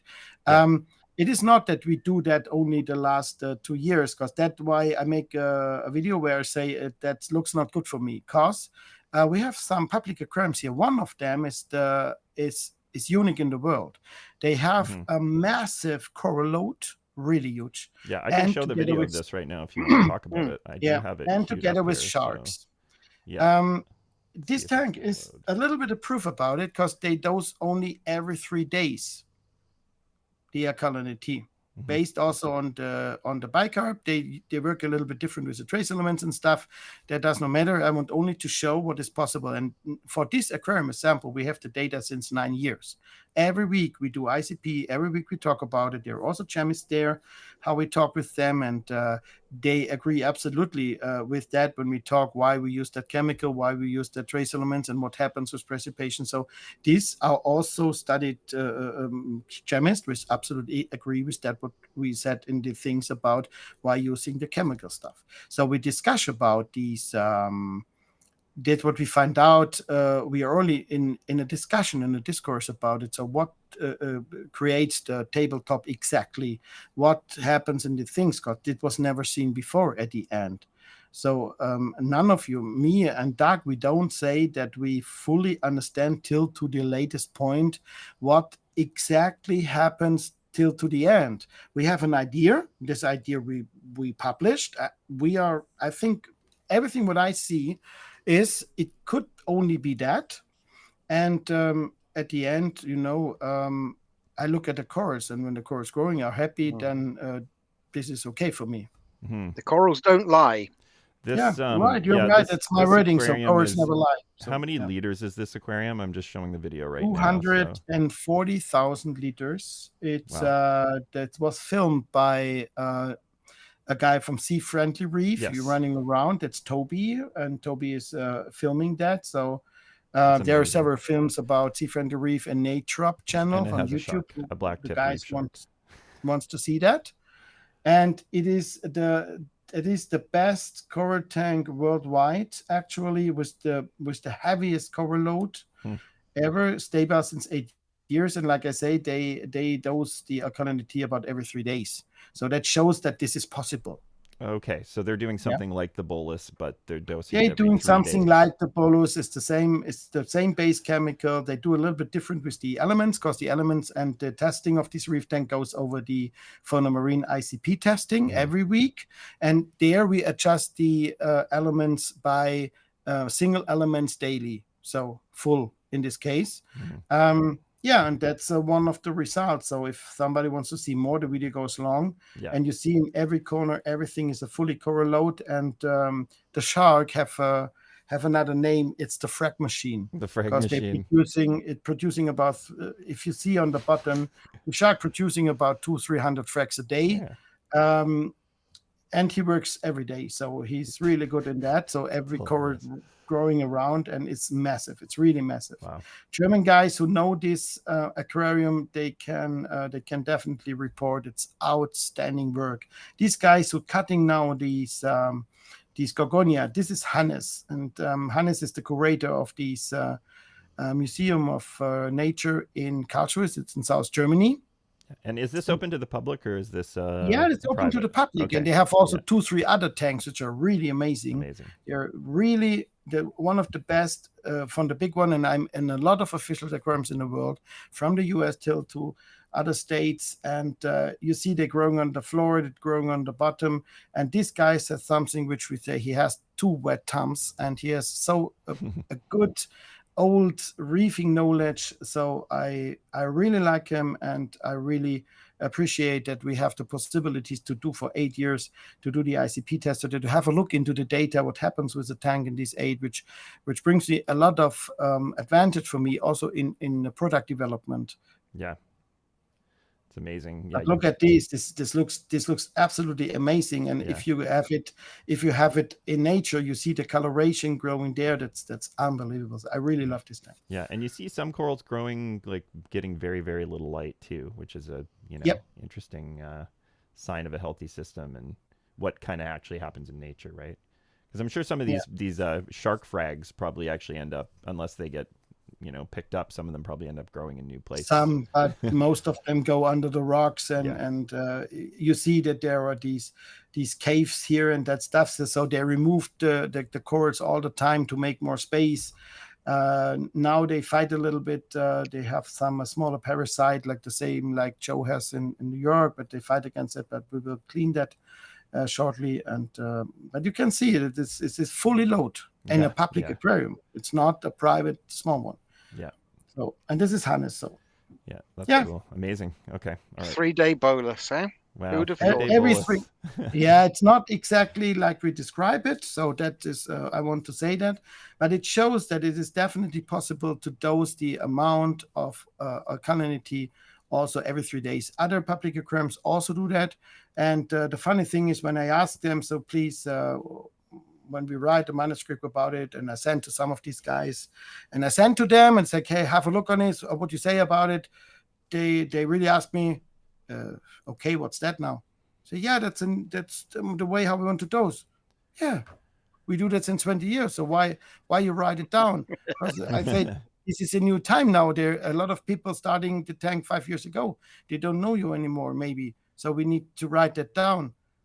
Yeah, but we do that all the time. So what's the fucking problem? So nowadays we don't do that. And then we make a poll, because in that time when we talk about the lighting, and I had a misunderstanding, because I come to a time where I raise up the light immediately.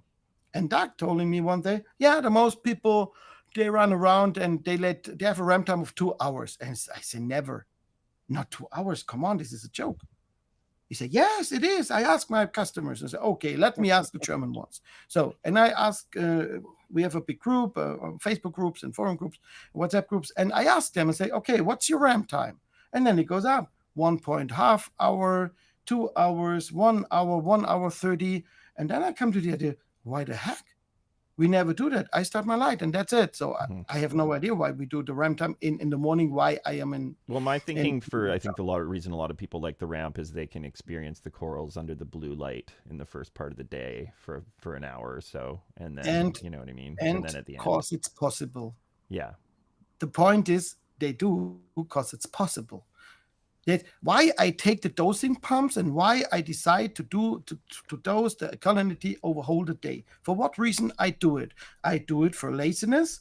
I do it because I have people there, and I said, oh, it makes my life easier. And then I do that. At the same time, I change the light from T5 to LEDs. At the same time, we change the system to US style. We give different type of food. So it was not one change what we do during the time. We do a lot. And so it was not clear what changes causes which effect.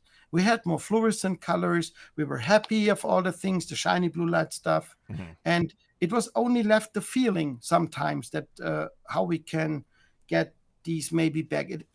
That's also why we talk each other. So it's like,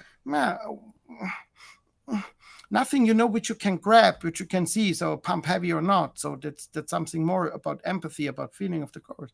And I really asked, so why the heck we do that? Sure, because it's easier. It's easier. It makes more fun.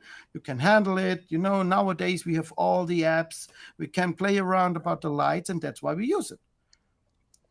15 years ago, we don't have the opportunity to do that. We have metal halide and we have on and off, which I understand way better than some app nowadays. But okay, so now we try to put it back, and I can say for my farm, I see the results, and I would not go back because I see no reason for that. Yeah, I'd be interested to know, because you said you're running the farm, one half of the farm's kind of on Bolus and one's just on the regular bowling system. Yep. Are you kind of collecting data on growth rates and stuff like that? No, we are still in work on that. Yeah, okay. Well, it'd be really interesting to see what kind of things you have to say about it in 6 months. Yeah. Okay, cool. We didn't really talk about buffer systems. I feel like that could be an entire episode on its own. I think so. Because I think maybe at this point it might be a good time to take some questions. So if anybody in the chat has a question they've been holding back and they want to fire it at us, I know Claude's been answering some questions along the way here, but we can give it a sec to. Can I just say two things before we move on to that? Yeah, for sure. So the first one is because we were sort of talking about what are the negatives, or the things the gotchas, what do you need to watch out for? Mm-hmm. I would say prepare yourself for consumption. You're gonna get consumption with this method. Most people are experiencing that. So ICP a little bit more regularly. Get a good consultant. And Claude's ICP consultants, the certified consultants, are trained. They can help you. Yeah, and I will be a consultant in Canada soon too, just so everybody knows. So congratulations. Let me get my training done, assuming I pass. Oh, if you pass. If I pass. Yeah. If I pass, easy. It's really embarrassing now that I've mentioned it. It's not easy. So that would be the first thing. And the second thing, really, it's for my cousins in the US, I guess, or in North America. Try just turning off your high pH stuff for a while, for a morning. See what happens. You mean take your calc offline, take your dosing offline, take CO2 media, what's it called? What's the CO2 scrubber? Take that offline. See what happens to your pH. If the tank is not able to sustain itself, have a strong look, have a good, long, hard look at the Bolus method. Interesting. Well, some people are going to be like, no, dude, that scares me. Nothing to be scared of. But what you're saying is that indication that if you have a healthy buffer system, your tank should be less resistant to swings in pH. Absolutely. Yeah. Well, and also it's not when you actually look into it, there's nothing really to be scared of. There are plenty of people trying it. Go on the forums. Go on the Fauna Marin Facebook group. There's plenty of people trying it out. Find somebody who's got find one of the testers. Maybe that's something we need to think about, Claude, because is there like a buddy system or a mentor system, somebody who's done the bolus already, who's prepared to help others? Usually, if you go to the Fauna Marin Reefing group, and we have Reefing Group UK, we have 2 Facebook groups also. There's a lot of people in, and they're also right there. And then there are different possibilities to go into. The Facebook group should be the best one from there. Also some WhatsApp group for asking for questions, but you can also use the support. And as I said, if you go to the ICP lab, you find people who are certified, and they will be also informed soon. They are faster informed about data, what we have going out there, and what we achieved till now. Yeah. So, And for the English-speaking world, we also have the Reef Power UK Facebook group. Yeah, Doug's very active in that one, and I'm around on And that one too. I'm not as active as I should be, but some of the testers, we've got some very, very enthusiastic and very capable guys who are testing the Bolus method, that are very, very helpful people. Look for Josh, look for Rory. There's several on there that are very keen to help spread the word. Okay. There's a question from Ellis Barton here that says, when is the best best timing for carbon dose when using the bowling system if you're doing carbon dosing? It's vodka what he made, so I cannot recommend a vodka for longer time, because that's one of the reasons also why you get these low pH over the time. But if you dose it, then do slowly, like I say, minimum 1-2 hours after the bolus dose, then you can start slowly with that. Don't do it at the same time. So we had not the possibility to dose every different carbon source, every different product on the market at the same time while we do the bolus. So we tested with the normal standard running around. So I said it's better to wait 1 or 2 hours and then dosing the stuff, food, and everything else. If people want to check out, I'm sure that's not a big problem at all. To feed difference, to do like that, but check your pH. You will see that quite fast. So if there's an influence or not. Okay.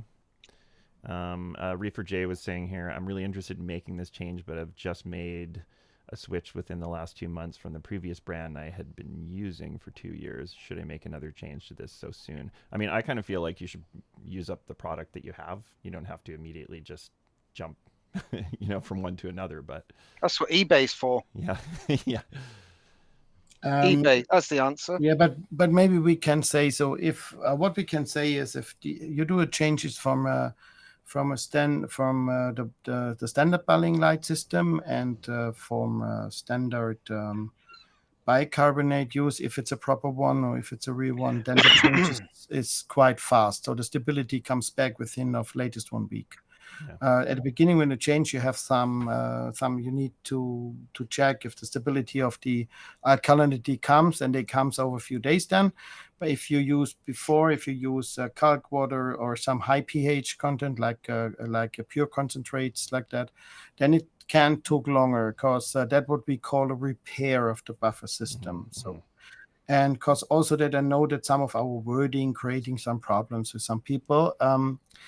Maybe also to say, I just write it into the chat, but want to say it officially. Our work is not as developing and as a producers, which we create systems for our brand. Our work is not that to writing 100 sites long papers about the deepest chemistry, what this maybe happen in one of my food or whatever. Our work is to make aquaristic and marine and reefing simple for the people, and that they have success.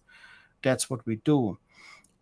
We know how science working, but others than a scientist, a company usually don't spread all the informations out. So we keep it sometimes for ourselves to protect our brand.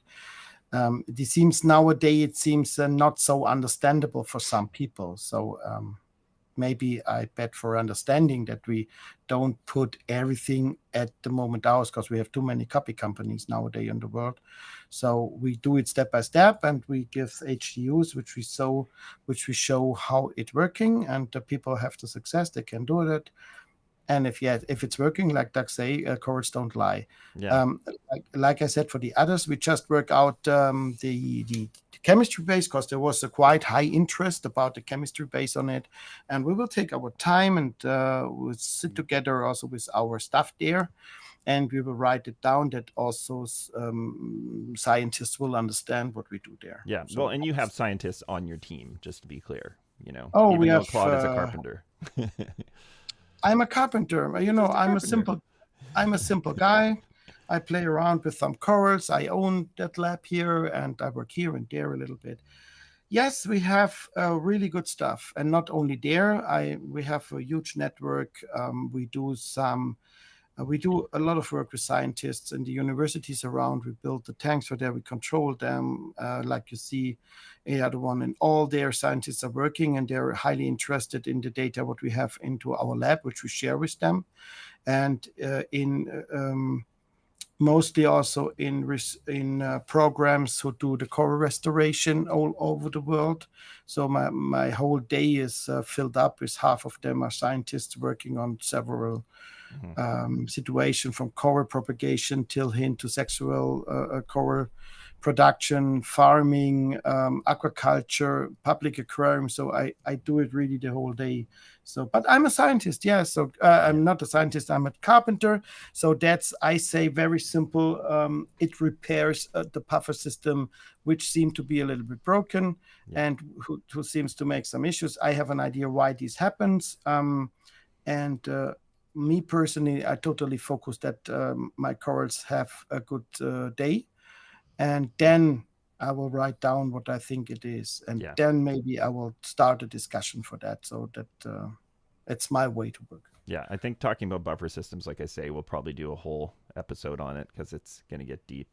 There's a question about we can simplify a lot of it for and just focus on the pieces that are relevant really to what this is about. Maybe that's the next episode that we do. Yeah. I just think it's going to get deep. So, I just wanted to address another question here. Someone was asking about ESV two-part, with this method. And I think something to keep in mind with any system that's a, two-part or three-part system is most of these alkalinity components are a blend of soda ash or sodium carbonate and sodium bicarbonate, right? So I think, and most companies are not going to be transparent about what that ratio is. But we know that with the Fauna Boiling Light system, the ratio that is there, whatever it is, it works with this system, and we just can't speak to if it works with other systems, right? Yeah. And really, please understand, it's not that I don't want to help you out. What I do in a personal talk, each other is the one thing, but I cannot give recommending for any other brands out. This is maybe for the US guys learning, I have to follow European and German law, and there's definitely not allowed to do that.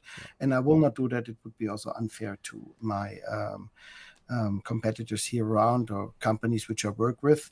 I can tell you there are companies out there using nearly things like we do it, and if somebody looks around a little bit and tests it out, he will find a good way to do that, but we cannot do any recommendation. But it may work with ESV. We're not saying it doesn't. It's just we're not going to push anybody either direction. I even don't know exactly. A two-part buy in the US 18 years ago, I just talk about a little bit of boiling light, and I get a lot of trouble because it would be understand as an attack against two-part. I don't want to have this again because it wasn't. I only explain how we do it in Europe and why we work with these trace elements together in relation, and why we don't work is a little bit different way to do it.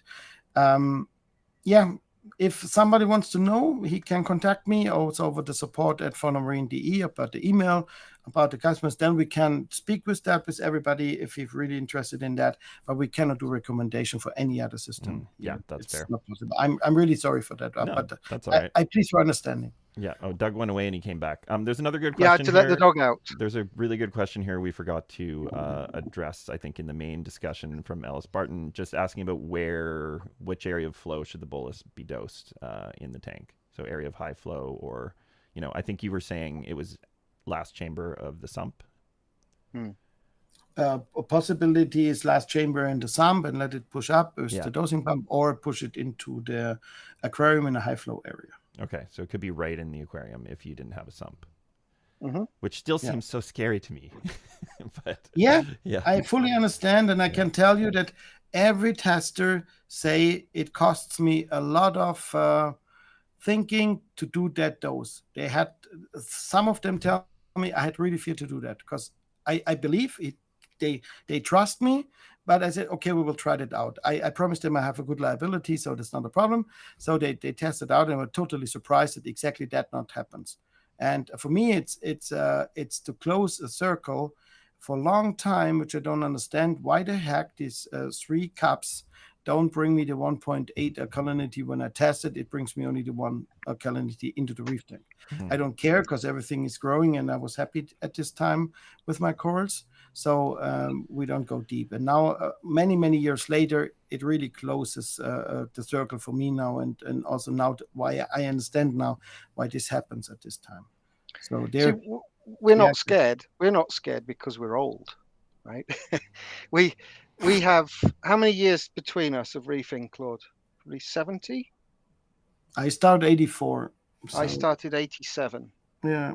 I wow. can't do the maths that That's quickly. like So 77 or something. we've got a lot of 76 years between of reefing between us. Okay. Yeah, Now but come on, the first years we only clean aquariums and clean glass, so that's not really okay, reefing. all right. Um, but I'm going back to those days when we didn't have dosers. We used to just throw the bicarb straight in the tank, and we didn't think twice of doing it. Yeah. So you need to get we've been programmed, right, to worry about these things. Yeah, that's partly the reason you've been programmed to worry about these things is because we're using a lot of carbonates these days. So if you get that dosing wrong, and you do want to split that up during the day, obviously because of the nature of the carbonate, very high pH initially, and you're going to get a lot of precipitation happening if you put too much in one go. So we're kind of mind programmed to worry about this stuff. But us old guys, Yeah. Get the shovel out and throw it in, no problem. I think another problem is that people want to think of alkalinity in the same way that you think of calcium and magnesium and other elements, where it's just a number in parts per thousand or whatever. And alkalinity, there's just so much more dynamics to the relationship of how we can actually test it and understand it. So it makes sense that you put in this much DKH and you only get this lower reading because it's all affecting that entire, the way it processes in the system, right? Yeah. Yeah, because sometimes you need to do one step back to find the right way. And I can fully understand. We discuss, I don't know how long we do phone calls, but it was really hours and days where we talk and discuss around what happens here, what happens there, how this could be theoretical. Then we try practically. And I fully understand. I fully understand that problem when we write it down, how to dose it. It is something which the last 10 years, I think, or since dosing pumps are there, it was the believing everything has to be stable as possible. Everything. And what I said in my video is, yes, I did it on my own. It's not that I say it from beginning on. No, I did it. I see that. And I think I said we make a mistake. So I talk about us, what we do in our farm, is that we make a mistake. And that's what I published a video, some understanding that everybody makes mistake. Surely we don't make mistakes in our development in reefing. Not at all. So we over the years with all the stuff we keep today more course, but in some ways I think we go a little bit the wrong direction. There are several reasons for that. Doesn't matter to talk about it, but for me, I go a step back, and in this case, I will follow that what we did earlier before, because I think it was really better. But it means not that you. It means definitely not. I really need to say that it means not that you cannot run the Berlin light method like we did it the last 25 or 30 years. So it's one of the oldest methods in the market. It was proven. Yeah. And it's run proven. it that way. It's proven. But the irony here, think of the irony, is that we've had all this technology to help us to create this illusion of stability, but actually what we're doing is creating instability by having this, machines testing, dosing the alkalinity. We're creating, every time that dose goes in, it creates an instability in the buffer system. Okay, so I mean, we haven't talked about that. Letting Claude, what's your view on letting a alkalinity machine dose alkalinity? Definitely don't do that with Bolus. Your voice was kind of. Oh, I really didn't get you mean like an auto tester doing the dosing for you? So like letting Yeah. a Yeah. KH direct. Oh, or something automatically dose. no. Yeah. No. I It's a really bad idea. I can tell you one thing. A big part of our turnaround to repair tanks is coming from dosing pumps and automatically dosing things. So you can never do that, even if you have a lab and you get lab data, whatever this is. A lab tests that what is in the vial, and mistakes happen. It means mostly not that the machines do not test properly. That's mostly not a problem. But we have it very often that people closing the vial with the hand, so it increase the phosphate. If somebody have precipitations or have particles on it coming from the sand or whatever reason, and there is in the vial, it creating a high DKH. So if it's lay around long time, it can reduce it, whatever. So if something went wrong, or a calculation thing or updates from computers, whatever, everything can make a problem. That's why we have these consultants which have a look over it and knows how to interpret the test. This is absolutely the normal standard for every lab in the world. Every lab blood tests all work on that to do. We see the results, we do interpretation, and if not, we do it again. This is absolutely normal. In reefing, everybody seems, it has to be 150% all day, all good, which is not normal if you think about your own work. In fact, automatization creates a lot of problems, and we had the most crashing tanks nowadays for failure techniques, not for that the people make a big mistake, so let it run the water or whatever. It's the dosing pump is pumping too long and too much. That's the most problems what we have nowadays. Even if you have these cheap China stuff running around or relabeled things which are maybe a value of about $10 all the material and will be sold then for 100. So and the people buy this and say I pay 100, but there's not more value than $5 to $10 into all the material, into the electronic, into the pump. So you cannot get a really professional stuff. So a good professional dosing pump which controls the flow with everything is usually, I must say, in the lab we don't use anything like that under 2,000 to 3,000 euros for one pump. High quality. Yeah. These filling pumps for the machines are running around 10 to 15K for one pump, but they run for years without any differences, something like that. So no, never do automatically. Okay. I cannot recommend it. Yeah. No, I would have never recommended it anyways. It's always seemed like a scary thing to me. But yeah. Cool. Okay, well, I think, are we good to wind down? Is there anything else we want to address? So I try to answer the most questions into the chat. So there. And we have nearby 2 hours. So yeah, that's awesome. Really? Our plan. Wow. Okay, well, thanks again, guys. Doug and Claude, this has been awesome. I'm sure there's like a lot for people to digest here and consider and talk about with other reefers. And, as per usual with this channel, please hit subscribe. We're coming up on 3,000 subscribers. I feel like it should be a lot more. So hit the subscribe, share this episode. I think people will definitely want to, think about it. So. But yeah, thanks so much, guys, and we'll do another one soon. Probably dive into some other aspects of it, and we have to thank to you, to all the work you invest and the time you invest for that. So, and also all these content what you made with inviting so much people, spending so much time. I know exactly how much work it is with OBS and all the computers. So great respect for your work. Absolutely great respect for your work. Thanks so much. Really say it's really wonderful. And Yeah. it's a great honor, really, to be Yeah. on your channel as well. I mean, I've from the moment you launched Beyond the Reef, I think it's definitely up there in the top 1, 2. Thanks, guys. You That means know, a lot to me. This is um, just a little. This started for me just wanting to have conversations with people like you guys. So I'm glad that you yeah. guys, So you know, I'm just very, very honored to be on your channel. So Yeah, cool, awesome, because guys. you do it till really next good. time.